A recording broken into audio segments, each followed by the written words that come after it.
year we've had in the van. I can't believe it's been a year. Obviously half of that's been COVID, so we've not been many places at the beginning of the year. But yeah, it got us thinking about it, and we wanted to tell you about some of the costs and, you know, some of our experiences in the van. Yeah, we wanted to just run through how we found the year, I guess, and probably anything that no one told us in the beginning. So yeah, hopefully it will help for anyone that's thinking about getting a van or thinking about the lifestyle.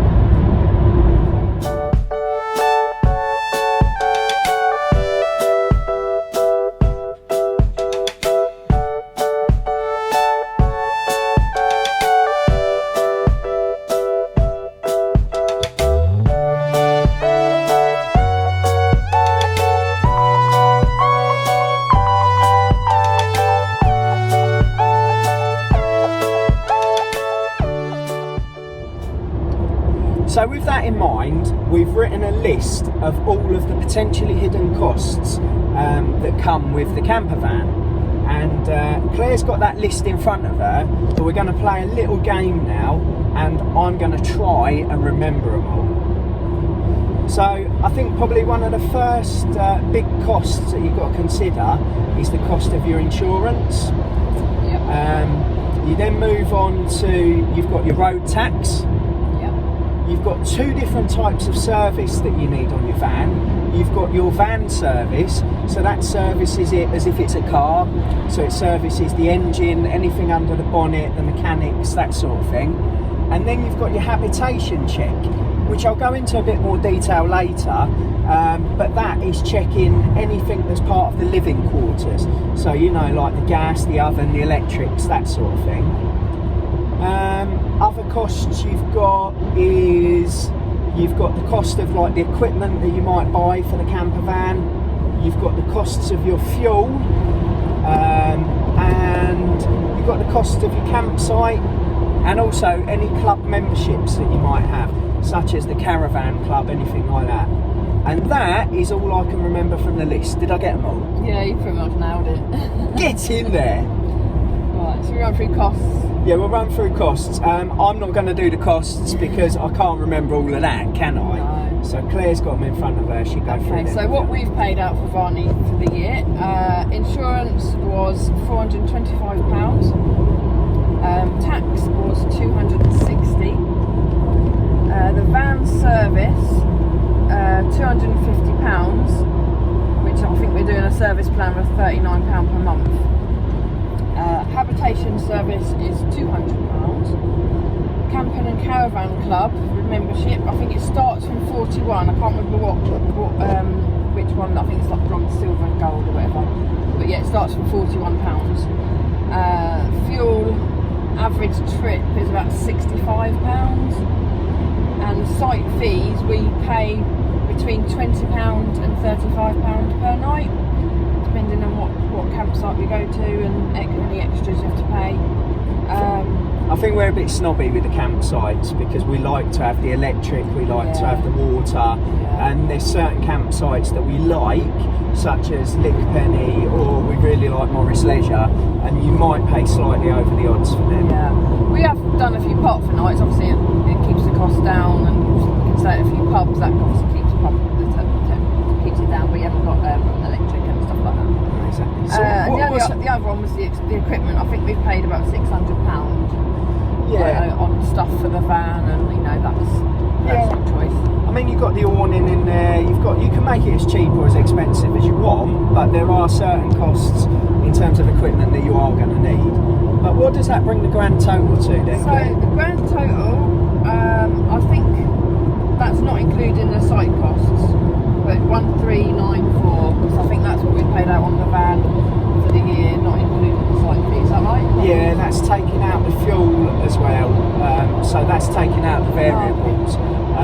So yeah, every year we're going to end up paying about 1,300 quid before we've stayed anywhere or gone anywhere. So obviously something to bear in mind.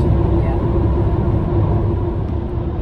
So with the costs out of the way, we're just going to reflect on our year and answer a few questions of our experiences. So we'll start off with what's your favourite trip, David? So what's my favourite trip? It's a difficult one. There's so many good ones. Yeah. I'm going to change it from the answer that I gave last night when we were working this out, and I'm actually going to say the first time that we stayed at Southsea, I think it was it was an unexpected gem, if I'm honest. Yeah, and that was a park for night. Yeah. So, you know, dirt cheap, Yeah. but free. Yeah, no, that was good. I loved waking up and being able to walk straight up onto the beach. And it was special. And what about you? What's your favourite? But for me, it's got to be Isle of Wight, because that was our main holiday. We was there for the whole week. We've done so much, and we jam-packed so much in, and we took Barney everywhere. And it's got to be Isle of Wight for me. And I think as well with the Isle of Wight, I'm really proud of the videos, because I think you can see how far we've come from our first videos to the Isle of Wight ones. Yeah, I hope so. Okay, so what do you like most about campervan life, David? I think for me it's the fact that we've got a kitchen in the back that we can use anywhere. So like we're on the M6 at the minute. If we decide, I fancy a coffee, you pull over at the next service area. You don't have to worry about going in and buying this expensive Starbucks. Just fire up the hob. That's very true. However, we are going to stop soon for a McDonald's coffee and a McDonald's breakfast. All right, but all right. Shatter the illusion that that we're fully self-sufficient. If we went for the long drive, obviously you can just stop wherever you want and park up, have a coffee. It's great.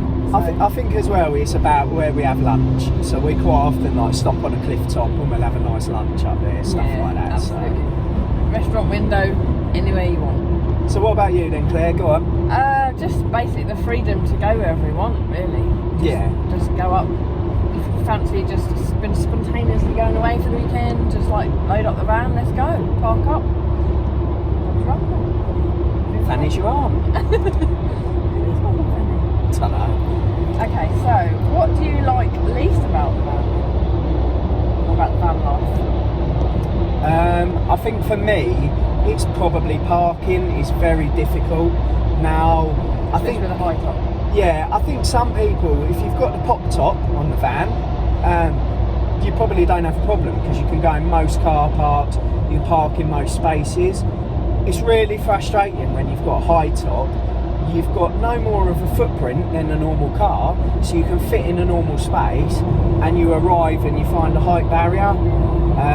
So we've had to do quite a bit of research, especially when we visit cities, just as to where we can park and where there aren't height restrictions.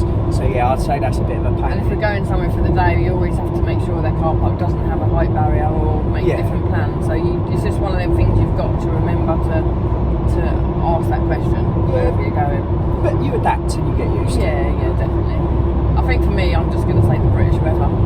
Because it's lovely to be able to go away wherever you want, but the weather, it's just so unpredictable. Even if you look at the weather forecast, you still don't know what it's going to do. So yeah, that can sometimes put paid to plans that you want to do. But yeah, that's it really. There's not a lot I don't like about van life. What's next? What is your must-have item for the van? So I think my must-have item for the van, even though we've got the oven on board and we've got the gas hob, I would say a portable gas stove, and that's for two reasons really. Number one is I would hate to be in a position where I'm away camping and I run out of gas, so I can't have my coffee in the morning. It's funny actually because it happened to some friends that we watch Gap Year. It happened to them, and I remember thinking, wow, I could never let that happen to me. But the other thing is, actually, it works out really cheap to run. So we've obviously got the gas cylinder for our main hob, but the gas canisters for a camping stove are like £1.50 each from Amazon. So yeah, we always carry a gas stove, and if we're just cooking like something that involves one hob rather than two, I'll always tend to use that. Yeah. And what about you? What do you think? Comfy PJs. Comfy PJs? Yeah. I think for me, the first thing I need to do really when I get up in the morning is take Tessie out. And obviously I don't want to have to get dressed and everything.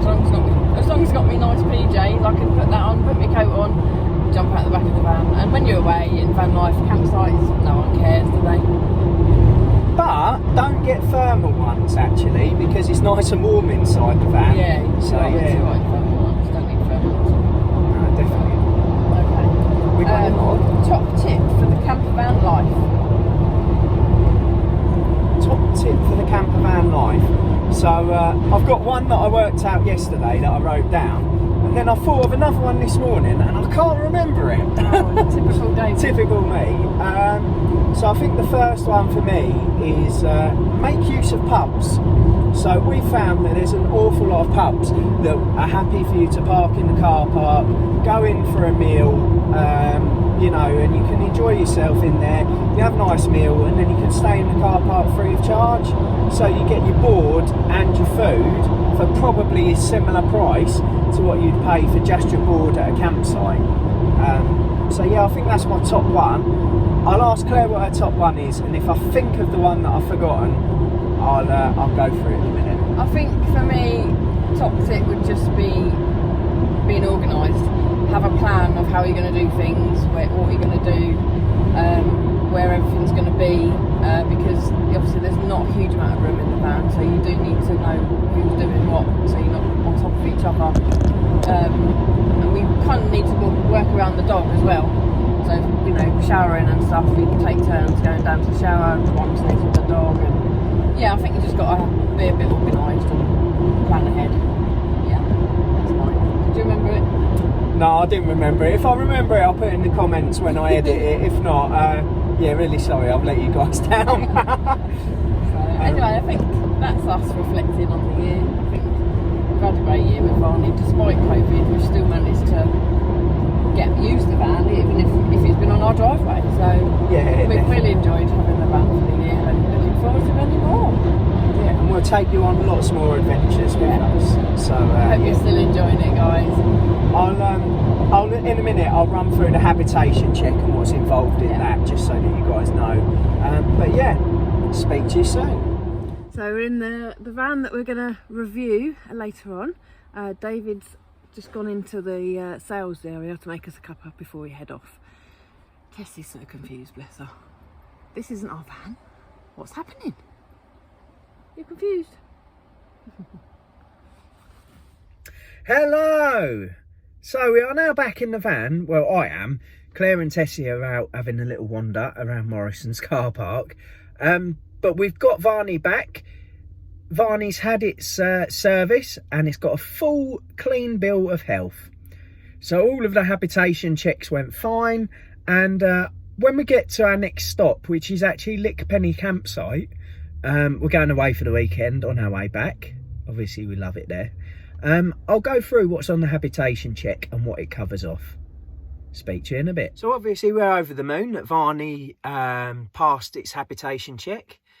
Now, we'd want to go through, obviously, the importance of the habitation check and why you should have a habitation check. And the main reason is a lot of vehicles come with a warranty. Now, with Leisuredrive, they are a 6-year warranty on the actual conversion itself. That warranty is invalid if you don't have your yearly habitation check. The other reason for the habitation check, and probably this is the most important actually, is safety. So you've got your gas appliances on board, you've got your electrics, and I mean, at the end of the day, you're plugging the vehicle into the mains, so that's 240 volt electric, so you need to make sure that everything is safe at least once a year. And we're just going to run through the checks that have been made as well, and you can see the sorts of things that are included. Okay, so things just to obviously look at in terms of what the habitation check includes. So first of all, you've got the interior of the vehicle. So this is all of like your safety features. So you've got your carbon monoxide detector, smoke alarm, that sort of thing. Then moving on, there'll be a couple of checks on the base of the van. They're the types of checks that you would get in the VW service as well. So it's good because it covers you twice. You've got your cab seats, you know, just making sure that there's no issues with the seat belts or anything like that. Then you've got your water. So obviously that's like a plumber test, if you get me. You know, they're looking at the sink, they're looking for leaks, they're making sure that the tank is still attached underneath the vehicle, all of that sort of thing.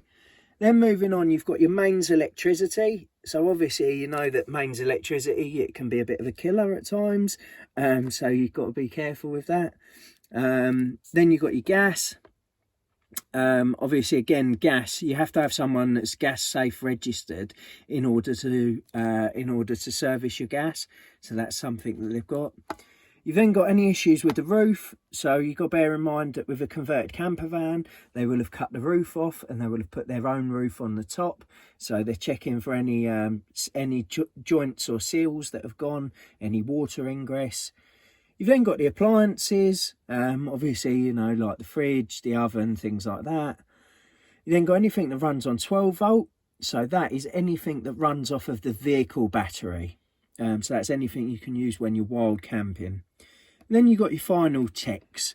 So these are just some basic checks. So just checking that there's safety labels still there in place. Obviously, the gas bottle needs to be switched off. If the roof needed to be tied down, if it was a pop top, which obviously ours isn't. Yeah, and they're just your basic checks at the end.